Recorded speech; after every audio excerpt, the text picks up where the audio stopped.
Hey everyone, my name is Penny Zenker, and it's time to reset. This podcast goes beyond just navigating change. It's about new ways of thinking about how you can approach challenges, how you can shift your mindset when needed, create some space and grace for yourself so that you can rethink, recharge, and reprioritize when and where needed. Are you ready to unlock your full potential? Thank you for hitting play and sharing this next episode with me. It's time to reset. Hello and welcome to Take Back Time. My name is Penny Zenker and I'm your host. And I'm always looking for ways to help you to work smarter. And of course, this isn't the first time that we've looked at how you can outsource as a way to work smarter. But of course, everyone that we talk to has a different nuance and is going to have something extra special to share with you.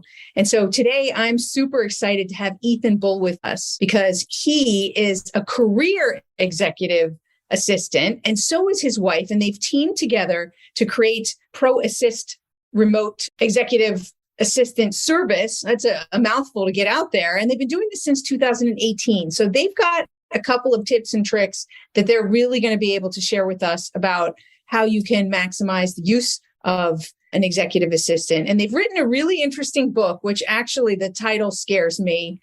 And the title is The 29-Hour Work Day. Is it? Or work week? Ethan, what is that? Yeah, even worse, right? It's just scary, very scary. The 29-hour work day. So I want to work less, not more. So I hope that's just the effect of the work that I'm getting done and not the actual hours I'm working. Is that right, Ethan? So welcome to the show and you can tell us more about that. Penny, thank you so much for having me. We actually wanted the title to make you stop in your tracks a little bit. The 29-hour workday revolves around how high-level executives, entrepreneurs, business owners can leverage the support of a great executive assistant. A lot of books out there are teaching people how to be a great executive assistant, but we felt that there was a gap and there weren't as many out there geared towards people on how to make sure they're either getting the most out of their executive assistant, or if they've never partnered with one before, how to go about doing that. And we have 5 performance multipliers in the book. And that is where if you leverage those 5 performance multipliers, you're going to get 5 more hours in your day and thus the 29-hour workday. I'm happy to go through those if you like, but if not, that's totally Yes, we will go through those, but let's understand a little bit about you and your background. Like, what is it that brings, why build a business around being an executive assistant? Like, why was that important to you? Well, first of all, I never thought I was going to be a career executive assistant. I got out of college and got a job as a production assistant on a film set in New York City. Really fell in love with the entertainment industry. And the executive assistant position in entertainment is really your first stepping stone into trying to rise up and go higher in the business. After working 4 or 5 years in those kind of roles in the entertainment industry, I really realized I had a creative itch, that I wanted to be a writer and director. I still do.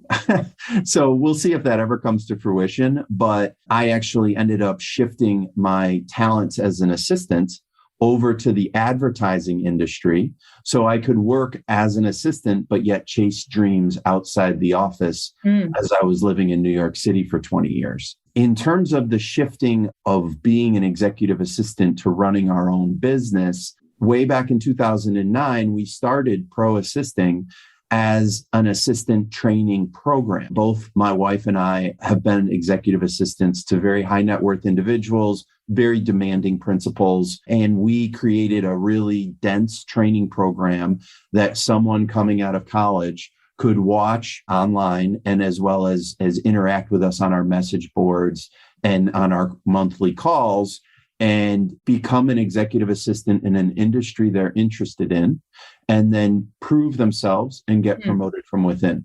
That was from 2009 to 2017. Great. So obviously you're passionate about it. You're passionate about training those who are doing it. And now you're training people like myself or executives who are looking to make the most out of those resources, which is fantastic because I think a lot of people don't make that step to get the executive assistant because they're afraid they don't know how to leverage them. And they're still in that control freak, got to do it all myself. And it's painful to let go. But when you know the process and you know how to manage somebody effectively in that role, that can make all the difference, I'm sure. Yeah. And that's kind of in 2018, we pivoted Pro Assisting to be a remote executive assistant service company.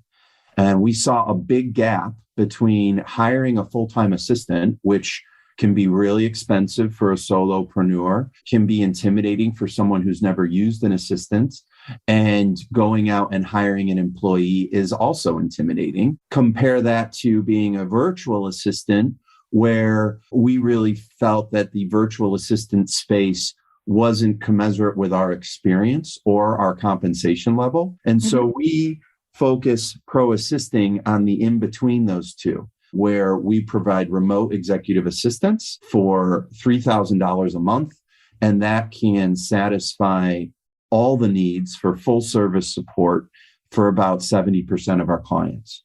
So you're kind of threading the needle and taking out some of the risk of hiring a full-time assistant. Fantastic. Let's get into those 5 performance multipliers, because I think people really are excited and interested in that since you dropped that in our lap, right? So let's start with number 1. What's the most important performance multiplier? Well, when a principal or client partners with an assistant, after that period of building trust and likability, and there is an instance of being a business partner. And we really, in terms of being able to ask your assistant, what do you think about this marketing campaign?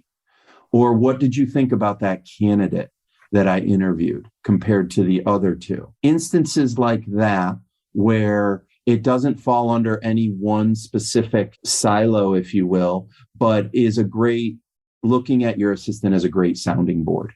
Okay, obviously. So I'm going to challenge you a little bit there, right? So I didn't say this would be an easy interview.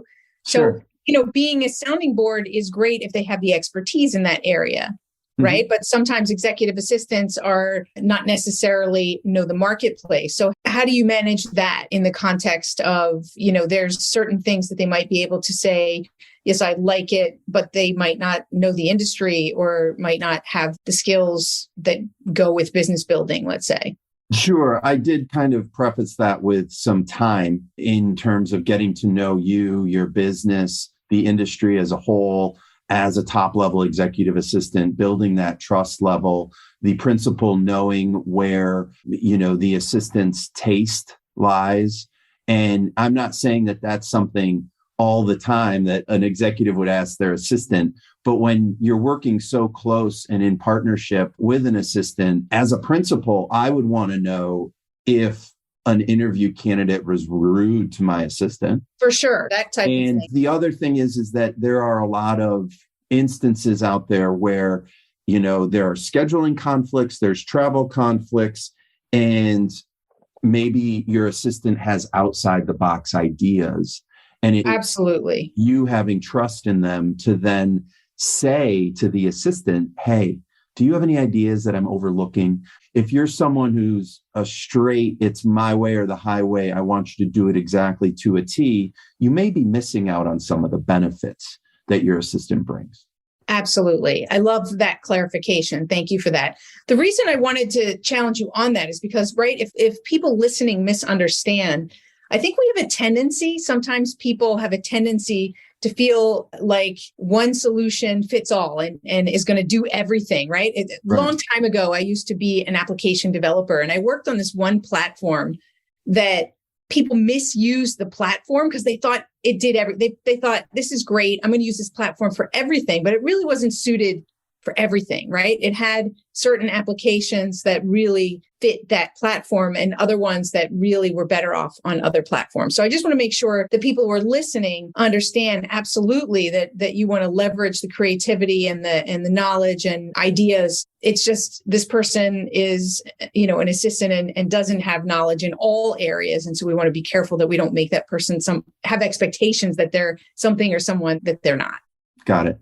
So awesome. Thank you so much. So number one is partnership, right? Is creating that partnership and having that trust. What's number two? Project management. And when I say project management, I'm not saying like Six Sigma and taking something from idea stage through manufacturing. I'm talking more along the lines of project managing a board dinner or retreat, or project managing multi-city trip with multiple people, or a sales show or conference, or project managing even things like a community event or anything that where it benefits you, the principal or client, to have one person, usually it's your assistant, be that single point of contact. And being able to say to everyone you're working with on that specific project, listen, Julie has got it. Julie's got Go to them. Yeah. Don't come to me. Go to them. Exactly. And that takes a lot off your plate. That's fantastic. And, for an executive or anybody who's working with, an executive assistant, to have that pressure off you, to know that someone is going to take care of that project and not have to worry about all the details is huge. Yeah. And so I'm assuming that's one of the things that you teach people in your program is how to manage such projects and take care of all those details. Is that correct? Well, we actually partner with high-level executive assistants who've been doing the job for a long time. Gotcha. We used to teach back in when Pro Assisting. That's what I was trying to connect. I thought you were still doing some teaching. Gotcha. Right. So you don't do the teaching anymore. Right. And we may in the future. In terms of the book, it's telling a principal or a client or a CEO, if you can get to that trust level, you're going to be able to hand off this project to someone else, and you're not going to be calling someone else in a different department in your company. So that's how we Gotcha. So are you teaching them things like, just setting some milestones, like typical higher level principle, like working with that project manager to, set a clear objective, and how do you get the most out of managing a project? Is that in the book as well? Or you mean for the client or principal, or the person using the assistants, or for the person using the assistant, like the use of them? It's more higher level than that in terms of wanting the reader or the person who's thinking about partnering with an assistant or already is partnering with an assistant to kind of have an open mind, to kind of open up and say, there are many, many ways to skin a cat when you're talking about project management. Yes. And you're hoping to lean into the skills of the assistant that you do. But it's more about having the level of trust and the level of partnership. Which I get it. So there's a theme going through these, which is about trust. I'm hearing the theme. Awesome. So how about number three? Number three is chief of staff. And when I say chief of staff, the traditional sense of the word is someone potentially most likely with an MBA who sits on all the senior leader meetings and knows the 6, 12, 18-month guideposts for the goals of the company, holds the C-suite accountable. That's not what I'm talking about from the executive assistant perspective. When we say chief of staff, we mean that single point of contact, that conduit between the principal and everyone else in their life, both business, personal, and community, to filter through to make sure that prioritization is happening, that people are getting replied to, that people who want to talk to your boss but don't necessarily need to talk to your boss are let known in a very gentle and professional manner that I really need you to speak to Joe over here first before you talk to my boss. Let them be the gatekeeper, the filter that sits between. Yeah. And that person that all those people can go to and ask questions about the status of projects or what's happening with this, that, or the other thing, and keeping those questions off of your principal's plate even before they get. Love that, right? That's one of the key things, I believe, is when you get a great assistant, it never even crosses your desk. Because once it does, right, it puts up those antennas. And then even if you want to let somebody do it, sometimes it's still taking up energy and, bouncing around in there. It's better that it doesn't even get to you, that it's handled before it gets to you. Love that. Awesome. And the next, what are we on? Number 4? Number 4 is assistant/scheduler. And that's more the nuts and bolts of calendar management, gatekeeping as well, and handling all of that back and forth, whether it's phone calls or emails about finding times to meet with so many people or setting the calendar for the year, making sure that your board meetings are getting scheduled before the first of the year. So you're kind of first in line with everybody and getting those on the calendar first. Any major trade shows throughout the year, planning that kind of stuff, general nuts and bolts, straight assistant work. Awesome. And how about the last one, number 5? The last one, it may be a little controversial, but personal. Ooh, I like controversial. Yeah, it's personal work. Mm-hmm. There are a lot of companies out there or organizations that either don't allow their assistant support staff to do any personal work or look down on it. And there are some hurdles to whether they are clients of Pro Assisting or they're someone who hires an assistant and they put those hurdles on themselves to say, no, I don't want my assistant to do personal work. Whereas a great top-level executive assistant looks at it as, I'm saving my principal time. If they need me to reschedule their eye appointment, and I'm here to do that. And if they need me to make sure that the grass is cut before the party on Saturday and talk to the gardener, I know who to do that and go to that with. If they need me to talk to their partner and make sure that the kids' soccer schedule gets on my calendar, I know they can do that. It's at a high level after a number of years. And by the way, it wasn't easy for me to get used to that in the beginning of my career, many, many years ago. But you start to look at it holistically and say, look, I'm doing these high level things over here, but I also have to do these meaningful, smaller things over here. And it's all part of the same picture. Right. Absolutely. I think that's a great principle to have somebody that can do all of those things. It's not like the person, they're just helping to make your life easier. And that's what they're there for, right? As whether it's or in this bucket. So I think that makes a lot of sense. So I'm interested from your perspective, in all the years that you've been supporting different principles, what's your definition of productivity and why? Well, I think it's changed after we've gone through COVID, and it's changed for me specifically, but I've also seen it change for some of my clients. Well, tell me what it was before and tell me what it is now. Yeah. So before there was a huge talk about work-life balance and yet trying to wring as much out of work as possible and, really go. And it just felt like if you can work the 80-hour weeks, you should still work the 80-hour weeks. And I think that after COVID, I've seen a shift. People who are successful and running their own companies and their own business, their own book of business, and they're trying to find more balance in terms of when you say productivity, I would say, I want to feel like I'm being productive in the home with my co-founder, wife, partner, and our kids. And I also want to feel like I'm being productive in our business. And frankly, both Stephanie and I still do work a couple of clients each that we have been for a long time now. And I want to be productive there. It's about balancing all of that. And I think it's trying to find that optimization in terms of being able to let your head hit the pillow and feel like you've done a great day. And then also being able to enjoy weekends and enjoy some of the time outside of the profession/career/office. Absolutely.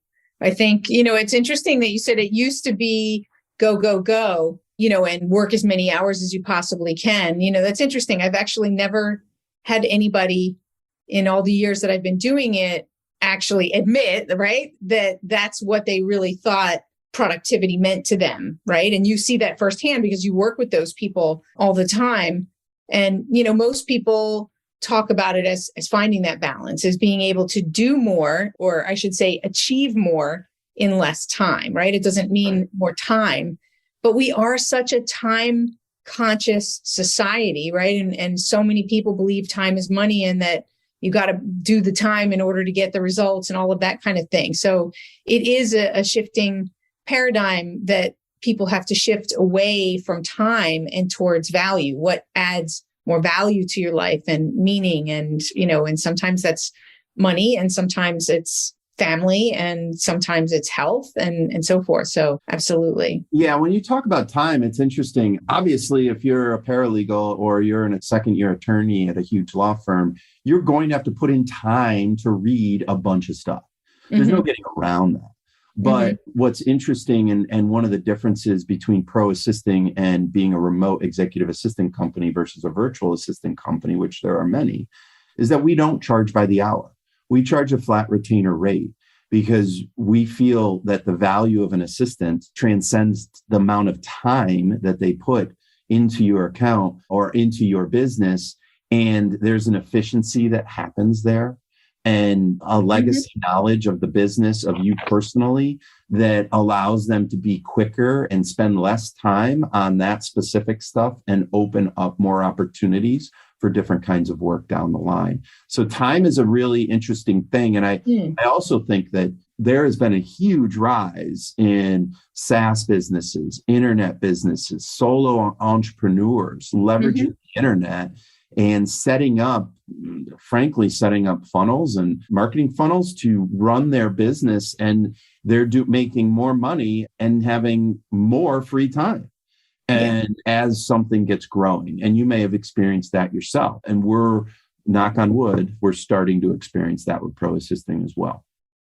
Fantastic. I love the fact that you took a traditionally time, money exchange business, right? And you shifted people's thought process away from time, right? Exchanging time for money and saying, we're going to exchange value for money, and you, from what I understood, you work with more experienced people, so those people can add more value. And therefore, that allows the executives or whoever is hiring to be focused on the value delivered. And I saw that basis when I was working in the IT business. And I used to do projects, and all of it was on a time and materials type of basis. This is how many hours, and, do like a consulting type thing. And we moved to fixed price contracts and also to developing products that we sold around the country for exactly that reason. Is it enabled us to scale, it enabled us to focus on efficiencies, and also take people away from that mindset that this person is worth X an hour, whereas it's what is this result worth to you, right? So it's a different mindset in the business. Yeah. And we don't lock any of our clients into long-term agreements. So the onus is on us to provide value, to deliver the value month out. And, the other thing that allows us to do, given that we're career executive assistants and part of the community, we are huge advocates for the role, is that it allows our partner executive assistants to know how much money they're going to have at the end of the month. And it allows us to limit the number of clients they have to 3. We work off of a 3-to-1 executive to assistant ratio, which allows them to really provide full service support and that feeling of full service support for $36,000 a year. And they know what they're making. And the client, most of our clients don't even care what the time is. It does fluctuate month to month. We track it behind the scenes, but it's not something that is set in stone. And we know where those resources are. And that's what I'm constantly talking to our assistants about on a month in and month out basis. Fantastic. Well, thank you for being here. I'm sure there's some other great nuggets in the book. And so, maybe is there something that I didn't ask you that you feel is really important for people who are looking to hire an executive assistant or looking to do some sort of delegation? Is there one last tip that you can leave people with? Yeah, there are a ton of options. And I just want to highlight career executive assistants where you can go and hire one and find one and have one sitting outside of your office, all the way down to hiring someone overseas for $5 an hour to go through your CRM list on a daily basis. And it's that the internet has democratized that kind of support and offered that distribution channel to where you can strip down geographical boundaries and get the exact right support that you need. I'm most happy when I get off of a prospect call and they turn around and sign the agreement and start working with us. But I'm next most happy when I have a prospect call and we both decide that we're just not the right fit. But I have such an overview knowledge of the support space that I say, you really need to look right here because this is really what you need. Or you really do need to find a full-time assistant, because what you're talking about is basically running your whole business and you need that right hand. And so we are definitely not a hard sales shop. We're very boutique. And it's all about consultative selling and making sure that if a prospect comes to us and they're not the right fit, us being able to say, we're not the right fit, but here's where to go. And then they go there and it works. If they come across someone else who they think we may be the right fit for, they'll send them our way. Great. And that's kind of how we look So at it. where can they go? What's the website that they can go to if they wanted to meet with you? Yeah, it's ProAssisting, ProAssisting.com. And you can also go to LinkedIn, Ethan Bull at LinkedIn, Bull. I'm very active there. And you can also, there's a ton of content on our website as well, excerpts from the book and such. So, yeah. Fantastic. All right. Well, thank you for being here, Ethan. I really appreciate it, Penny. Thank you so much.